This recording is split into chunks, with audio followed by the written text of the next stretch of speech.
Terry,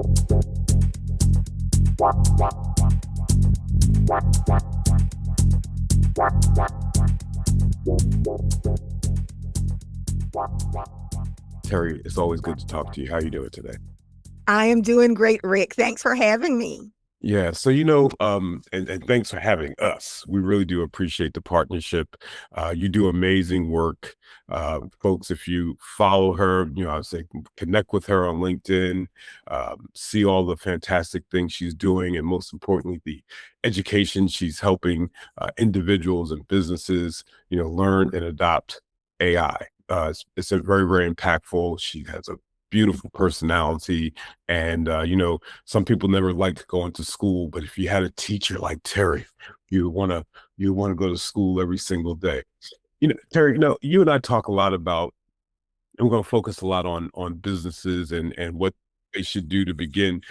But the speed of AI these days, last year, you don't have to go back to last year, but last year a lot of emphasis and focus, and I'm sure your training was like on prompt engineering and just some basic, setups and chat GPT. The AI world has changed dramatically. What are some of the two or three things that you've seen when you're talking to business groups and individuals when it comes Mhm. to, you know, who still haven't, even cracked open ChatGPT or Claude? How's it changed for you in how you train, or how's it changed? So surprisingly, Rick, it's a double-edged sword. I have been doing training for the past 3 years. So ChatGPT rolled out for the masses in November of 22. By January of 23, I was out doing training, and I thought by now my training would be significantly more detailed. That I'd be doing more detailed things with people. But what surprises me is, for me, and of course I'm in it on a day-to-day basis, a lot of times it is still very basic because there's such a huge gap in the AI literacy rate out there, Mhm. just for people understanding what they can do beyond emails and social media captions for for AI. So number one, that's surprising. But people shouldn't feel bad that they haven't kind of really gotten on board yet. Now is the time to do so. So that's been the surprising thing.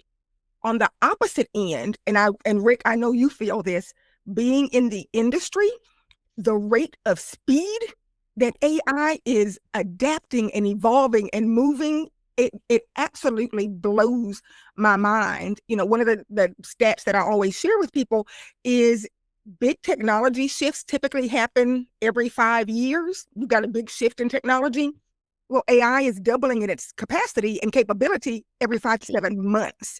So it really is like drinking from a fire hose. And even with us in the Right. industry, I'm sure you'll agree. Yeah. Yeah. So you mentioned the literacy. So is the resistance okay? Last year, I look at, you know, AI as a thing has been around for close to 70 years, but really with ChatGPT 3 or 4 years ago, when the generative scene hit, a lot of people, it was new. So a lot of people really didn't Mhm. totally understand it. It's in everyone's faces right now. A lot of people have been Right. impacted by their jobs, losing jobs or whatever.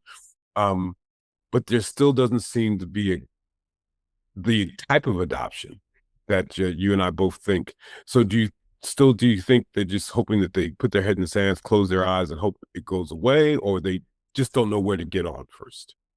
Um, I think it's more so now they don't know where to get on. And then number two, I'm seeing an overconfidence in their ability. So Oh, when I do a training and I kind of assess the room, whether it's virtual or in person, and I'll ask on a scale of 1 to 5, one being, hey, Terry, I'm really not doing anything with AI, to 5 being, hey, Terry, I'm a power user. I'm in it. And I mm, know people overassess their ability, that they're a power user, and they think they are because they're using it daily for emails. They're using it daily for social media captions, and they don't know the true power of AI as that thought partner. yeah, that's interesting. I see that. I see that as well. Especially I tend to focus a lot of my personal attention outside the business and getting folks 50 and older to really embrace it. I think it's a great opportunity because AI needs knowledge, needs information. Right. Folks who are, a little bit more gray, have gray in their hair, have that experience, but they still, are very resident to jump in there. But focusing on businesses for a second, what are some of the major misconceptions that they feel when it comes to AI? Number one, there is, I think for a lot of businesses, a slow adoption because they don't realize the competitive edge that they have when they start really enabling their teams, or if it's a solopreneur, or if it's a team, enabling their teams and really adopting it. So they don't realize how behind the ball they are when their teams simply don't understand how to use whatever large language model that business wants them, to use at work. I often say, you have an immediate 10 to 40% lift in ROI just training your team in generative AI and how they can use it in their roles. The second thing is businesses don't realize, and I am stressing this more and more lately, is that information is now commoditized. Okay, well, Teri, well, what do you mean by that? Yeah. I was going to say follow up. Follow up your own follow up. Yes. So it used to be, the big boys, the big companies, the large mid markets, the enterprise, they could dump money hiring McKinsey, hiring Deloitte, and they had access to amazing pieces of information that small businesses didn't have access to. Right. Well, that's no longer the case because small businesses now literally have access to that same level of information. They just don't know it, and they don't realize how they can access it, doing things like deep research, utilizing generative AI. So a lot of times I have a couple of clients who he hates one specific client.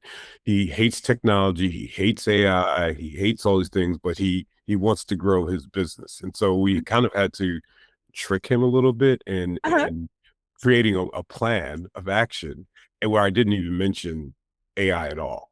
And it dawned on me that I now start using that as a ongoing strategy. I like to go into conversations for as long as I can before I even use those two letters, AI. Really it kind of found, we're entrepreneurs, and entrepreneurs, we want to solve people's problems, businesses problems. And really, when you think about it, AI, I don't know how you feel. I don't look at AI as a technology solution per se. There's a lot of technology, obviously, behind it, but it's a business solution. Right. And what we would do in the past is what we do now, and what is a really big emphasis of what we try to do is getting a readiness assessment, an AI readiness assessment, or even understanding their total industry and the business and their competitive landscape. Really try to dig in there first, instead of leading with, you need a chat bot, or you need agents, or you need something like this, or use this tool and life will be better. And I don't know if you're seeing that or you do that as well. And I actually do, to an extent. Now, I love going in leading, talking about AI. I really do, because it's the hot topic. Most people want to know more about it. Most businesses want to know about it. But I also caution them, it's not a tech first decision. You got to understand, why are you even wanting to bring in AI? What are you wanting it to do for you? Because you can't AIify everything. And that's what a lot of people, sadly, a lot of businesses are being sold. Well, they're working with what I would call just vendors who are just selling tools to them and not selling the understanding of what they could utilize AI for, what's the good and bad. Definitely people aren't putting governance, putting AI use policies in place.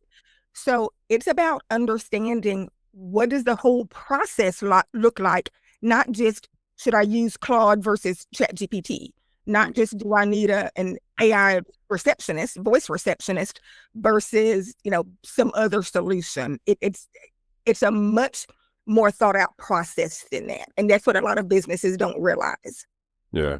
When you go in to do trainings in large groups, Mhm, try to read the room. mhm. The people that you're mostly talking to, are they the CEO level, or are they more on the front line level? And the reason I'm asking that is that because, their perception, you have a lot of CEOs, they want the latest and greatest, and they'll say, we want AI and just install AI and then make it happen, Terry. For our business. But then when you go in and start digging in and start talking to the employees and start examining the SOPs of departments, there's a major disconnect. So how do you manage that from the very beginning when you're talking in your trainings to when you start engaging clients? So in the beginning, it's having to lay the foundation, even if I'm just coming in seemingly to do a one-off training. It's about the change management piece. So understanding what are people thinking. And a lot of times it is a mixed audience where it's leadership, it might be C-suite leadership, executive team, and it may be, again, frontline managers and or mid-level managers and then frontline workers. And it's just having kind of some open conversations of, this is a safe space. What are people feeling? And then starting to address those things, because every room is going to have people who are afraid to death that now AI is being talked about being brought in, that's their job.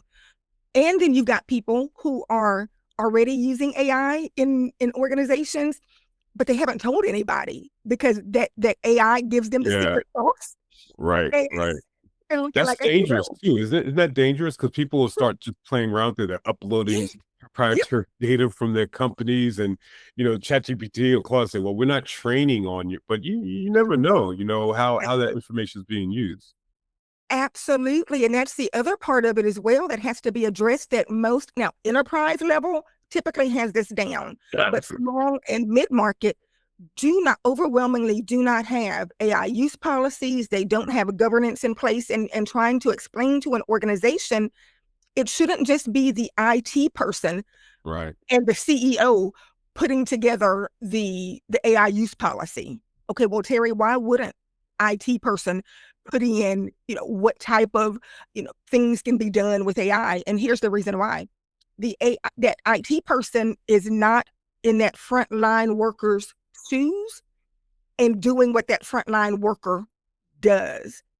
So I always tell organizations, you have got to involve everybody. So yeah, the IT folks, management has to be involved, but you better know what's back to the SOP. You may have an SOP written down somewhere. Most people don't. Most organizations don't.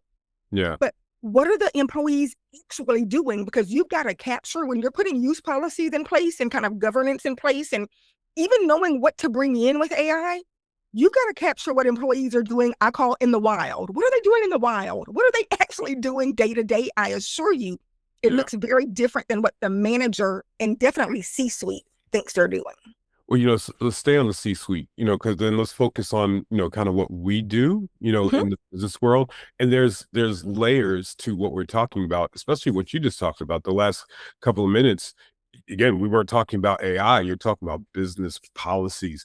And mhm, what's the type of, if a business is looking to bring an expert in to advise them or consult them, what should they be looking for? And I'll just expand upon that, myself, in that leadership piece. The every company probably needs to have a chief AI officer, whether it's fractional or a service like we provide, and with one click that's virtual. mhm, um and the distinction between that and maybe a consultant who is going to just kind of give you a plan and just hand it off to you and say good luck, versus, I mean, you are a certified chief AI officer, and that means a lot to you can bring a lot to a organization, providing that C-suite expertise and not only guiding them, but able to look at the global picture, global landscape of a company. So if a business is looking, after they've sat through your training and said, yeah, we want mhm, to bring a Terry on or bring a Rick on, mhm. what questions should they be asking? What are some of the expectations? So, number one, they need to understand, and let me look at first a technology standpoint, and then I'm going to back up and look at the business aspect. So, with chief AI officers, and I give a great example. I tell people all the time, I am the most non tech. Right. chief AI officer you will ever come across. I'm not doing Python code. I'm not building out automations and things like that. That's not my wheelhouse. I'm just not doing that. And so an organization has to understand, do they want a chief AI officer that, again, does all of that back end? And that's fine, because that's what a lot of organizations want. But what they're missing is, a lot of times that person, not all the time, but a lot of times that person doesn't have the kind of that people front facing understanding, because they might have been, heavily IT. So what I do, like, very well, Rick, I know you would as well, kind of do it, is what organizations have to start looking at is, we also need that person who's going to come in who understands people and who understands business and business processes. That is, I would dare say, almost more important, especially in the initial phases, than, you know, building out, again, some type, a build out and having somebody that understands Python. Yeah, and again, so what businesses really need to be looking at is, first and foremost, they need to have someone, if they're looking at a chief AI officer, or they're looking to bring on a fractional, that person really needs to understand business, understands the business processes, understand how to work with people from a change management standpoint. Now, you may have an AI manager that does the build outs, and they oversee that piece of the process, but they have to look at, what is the knowledge base from a business standpoint that chief AI officer has, because that's going to be much more important than initially, as a foundation is being set, than the build out piece of what the tools look like. Yeah. And I know we spent a lot of time saying we're not going to focus, tools aren't as important, not the most important thing, but AI is fun. I love playing with stuff. Even, I'm like you, I'm a non-technical AI person, but AI allows you to do things that you never thought you could do before. We built our platform, my business partner, Mike, built that, who's a developer, really good at that stuff. But I created the first model, the MVP. I did a custom GPT, then I did a little vibe coding. People shouldn't really be intimidated to at least play with the tools, understand tools. As a trainer, you need to, you can't just have an academic, I'm gonna open up a book and just read the definition. Right. I mean, you have to understand how they work. People shouldn't be intimidated by it. Just play around with it. No, absolutely correct. And that's what is so neat, is seeing people and trying to get them to understand, you can't break AI. You can't break, ChatGPT or Gemini. Just ask it, play around, see what it can do. And that's how you realize, many times, most of the best discoveries of how it can help you, Right. in your role or in your business, is playing around and asking it things of what it can do. Right. So what are some of your favorite tools that you're playing with right now? Obviously the large LLMs, but do you have a favorite couple of tools that you like right now that you want folks to go out and try? No, absolutely. I tell you, from a presentation standpoint, if anybody puts together more than 2 slide decks in a year, then I absolutely love Gamma. Yep. It's gamma.app. It is wonderful. Not only will it do presentations, it can do a landing page, a web page. You can take a presentation, turn it to a web page, like for your marketing team, or if you're the marketing person, it can do carousels and things like that. So I absolutely love Gamma. I tell people, in terms of like the AI usage as well, to have like one foundational large language model. Not that you use it all the time, but that's your foundation, 70% of the time. And then start seeing what are the strengths of other large language models and use it when you need it. So I've been for a while, but it was the first out. I'm a ChatGPT girl. I'm absolutely starting to utilize Claude more. And with Gemini, one of the things I share with people on Gemini, if you have not used that for deep research, and most people haven't even done deep research. Right. I feel as of now, Gemini has the absolute best, hands down, deep research that's out there because it's a Google product. Right. And what does Google have? Right. All the information in the world. Exactly. And it's, and to me, it's not. I also have to watch getting caught up. I'm sure you do too, Rick, in all the tools because they're coming out like that. So I really look at, again, what are the things that I can be doing within the large language models that are going to get me the furthest, and then add on a tool, an outside tool here or there. Yeah, I obviously, like a lot of people, start out on OpenAI, ChatGPT, still love it, still use it a lot. Mm-hmm. I have kind of been using Claude more Mm-hmm. in the features and co-work. In fact, Mm-hmm. Gamma a year ago was one of my favorite apps. It's still my favorite app.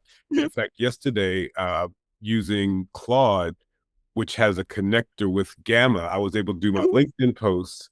I built an agent to do all the stuff with the LinkedIn posts, and I said, okay, now I want to, those, because I wanted to create a carousel. Let me Mm-hmm. throw it into Gamma. I was going to open up Gamma, but then I realized inside Claude, I Mm-hmm. connected my Gamma, and it created the carousel. Right there. Right there. I was like, that was awesome. The other Mm-hmm. tool I really love is Notebook LM. I think Yes. that is just an awesome grounded tool that you can have such diversity in what you can do with it and share it and learn from Mm-hmm. it. And so Mm-hmm. I think that might be the future when people are worried about leakage or companies Yes. trying to figure out how to build out things internally. I Mm-hmm. would recommend building out a Notebook LM because it's a Google product, has Mm-hmm. computational power, and the context that it can deliver through podcasts and video presentations, Yes. flashcards. It's amazing. And everybody I talk to, or the podcasters and other people Mm-hmm. always talk about Notebook LM, and it's like people aren't familiar with it, but once they Right. use it, they're like, oh, this is amazing. And so I don't know what the marketing disconnect. Maybe you and I have to Mm-hmm. connect with Google and try to help them There you go. along.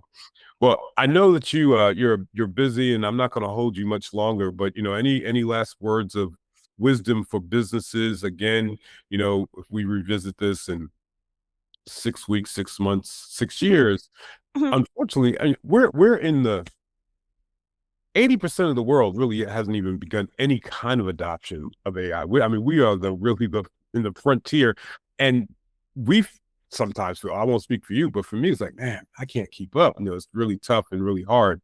But what's your really last word of advice for businesses who need to step up and Mm-hmm. start working in this space?